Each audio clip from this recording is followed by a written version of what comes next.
बिहार सरकार ही नहीं, भारत सरकार को भी पेपर लीक मुद्दे पर एक आयोग बनाना चाहिए और आयोग इस बात पर ध्यान दे कि स्टूडेंट्स कितने दिनों से तैयारी कर रहा है, स्टूडेंट्स की एज तो नहीं समाप्त हो रही है, स्टूडेंट्स मानसिक रूप से कितना प्रताड़ित होता है पेपर लीक होने के बाद। आयोग में इन सारी चीजों पर चर्चा होनी चाहिए। स्टूडेंट्स का मोरल हाई होना बहुत जरूरी है। अगर 3-4 हजार रुपए बिहार सरकार उन्हें रिटर्न कर देती है तो यह एक माफीनामा भी होगा बिहार सरकार का विद्यार्थियों से। नमस्कार, बुलेटिन ऑफ बिहार में आपका स्वागत है। जब राम मंदिर बन सकता है, जब आरक्षण नीति बन सकती है, जब रेप, बलात्कार, मर्डर, छेड़खानी पर नीति और कानून बन सकता है तो एग्जामिनेशन पेपर लीक पर कोई कानून और नीति क्यों नहीं बन सकती है? क्या एग्जाम पेपर लीक होना ऊपर दिए गए विषयों से कम गंभीर है? फैसला इस बिहार के लोगों को करना है कि बीपीएससी पेपर लीक में वो क्या करेंगे। और न्यूज चैनलों की तरह आपको मैं नहीं बताने जा रहा हूं कि पेपर लीक कैसे हुआ और बिहार सरकार इसके लिए दोषी है। बुलेटिन ऑफ बिहार का साफ मत है कि अविलंब जिन लड़कों ने भी बीपीएससी एग्जाम दिया है उनके आने जाने के खर्चे बिहार सरकार को तुरंत विद्यार्थियों के बैंक अकाउंट में डालें। 3-4 हजार रुपए तो होने ही चाहिए।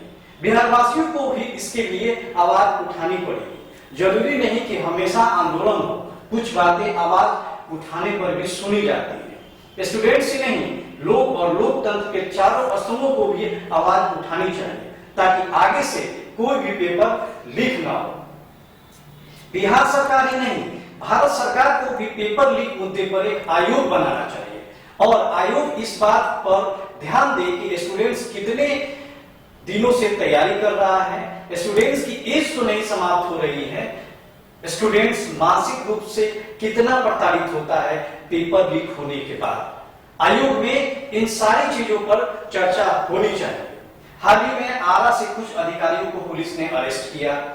कई बड़े बड़े अफसरों का नाम भी आ रहा है। एक रिटायर्ड आईपीएस ऑफिसर ने तो सीएम हाउस पर ही पेपर लीक का आरोप लगा दिया है। खैर, स्टूडेंट्स को इससे क्या लेना देना? स्टूडेंट्स का मोरल हाई होना बहुत जरूरी है। अगर 3-4 हजार रुपए बिहार सरकार उन्हें रिटर्न कर देती है तो यह एक माफीनामा भी होगा बिहार सरकार का विद्यार्थियों से। विद्यार्थियों का सेंटर बहुत दूर दूर तक पड़ता है। अगर आप पटना से हो तो आपको कटिहार सेंटर दे देगा। तो इतना डिस्टेंस को मेंटेन करने के लिए विद्यार्थियों को वहां पर जाकर एक कमरा लेना पड़ता है, कमरे में एक दिन रहना पड़ता है, अगले दिन एग्जाम देना पड़ता है, फिर ट्रेन का टिकट कराकर या बस से उन्हें वापस आना पड़ता है। बात 3-4 हजार रुपए की नहीं है, बात है कि हमारे विद्यार्थियों का मोरल हाई होना और विद्यार्थियों के अंदर में यह बात आ जानी चाहिए कि हाँ, सरकार ने गलती अपनी मानी है। केवल एग्जाम को दोबारा से करा देना यह कोई सॉल्यूशन नहीं है। तो मेरा बिहार सरकार से और पूरे बिहार वासियों से, जितने भी स्टूडेंट्स हैं उन सभी से भी और लोकतंत्र के चारों स्तंभों से यह अनुरोध होगा कि बिहार सरकार से यह मांग करें कि जो भी स्टूडेंट्स के खर्चे हुए हैं कम से कम खर्चे के पैसे उन्हें वापस दे दें। यह एक माफीनामा भी होगा बिहार सरकार का विद्यार्थियों के प्रति और आगे से ऐसी पुनरावृत्ति न हो इस बात पर भी सरकार अब गंभीरता से संज्ञान लेगी। तो बुलेटिन ऑफ बिहार की इस मुहिम में कि विद्यार्थियों को उनके खर्चे के पैसे वापस होने चाहिए, उम्मीद है कि इसमें लोगों का भरपूर साथ मिलेगा। ऐसे ही प्यार और अपना आशीर्वाद बुलेटिन ऑफ बिहार में आप बनाए रखिए। धन्यवाद।